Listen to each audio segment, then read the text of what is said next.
Guys, Angie Tonini-Rogers, and I want to talk to you today about a little saying that Chris Record actually says all of the time, and I love it. It is that, first of all, in our household, we are not allowed to say I can't. I tell them it's a bad word, and they're not allowed to say I can't. What I say to them is that they say, how can I?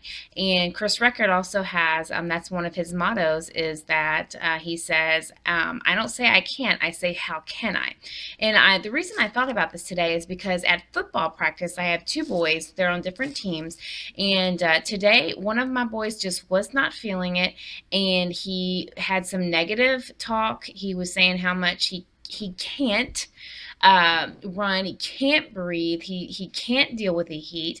And as I proceeded to remind him that we don't say I can't, and he needs to think about how he can make it happen, and how can I breathe, and how can I get through this today, and how can I cool myself off, whatever those questions are that help his mind, body, and spirit start to manifest what he is already thinking about. So how can I become a millionaire? How can I succeed in this business? How can I make this happen? Those are things that make your mind, body, and spirit start to move towards those answers. Automatically, you say, how can I do this? Your brain starts to think of ways that it can make it happen. If you say I can't, then your brain starts to think you're right, you can't, and gives you all the excuses in the world. My other son, on the other hand, he was ready to go. He was pushing himself. He was looking at us, and I was like, let's go, get on up there, lap that kid or whatever. And actually, I was talking about his brother. I was like, lap your brother. Look at your brother up there. Lap him. And he was pushing, and he was going, and because he was saying, I can do this. I am going to do this. And so it is amazing to me how your mood and your self-talk will change the outcomes that you get. The day before, my other son that's having difficulty today, he did fine. He was up front. He was coming in top 10 kids as far as running. He was doing fine because he had a better attitude about it. He was saying better things to himself. He had a different expectation.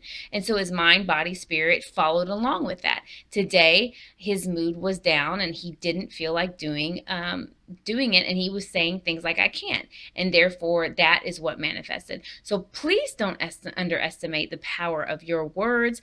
Life or death is in your tongue. It is so true. People think that's hocus pocus, or that's just not the reality. You go read and listen to any audio of any self-made millionaire or any entrepreneur, and you will hear them say that the power of life or death is in your words, your thoughts, and your actions. Your abundance will manifest if you think it will. Your lack will manifest if you think it will. Okay? So make sure that you set yourself up to meet expectations that you want to meet. And think about this.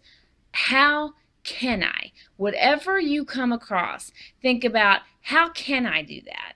And then your brain will automatically start to think of ways that it can. And, because you're not going to know the how. Most of the time, you're not going to know the how.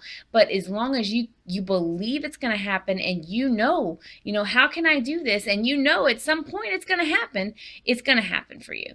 So, remove the word I can't from your vocabulary. Tell your kids it's a bad word. Challenge people when you hear them say it, and be like, wait a minute, let's figure out how we can do that. And you'll start to see things manifest more positively in your life. Thanks, guys. Make it a great day. If you love this video, please share it with someone else, and connect with me on Facebook. And don't forget to subscribe to my channel for more tools, resources, trainings, etc. Thanks, guys. Make it a great day.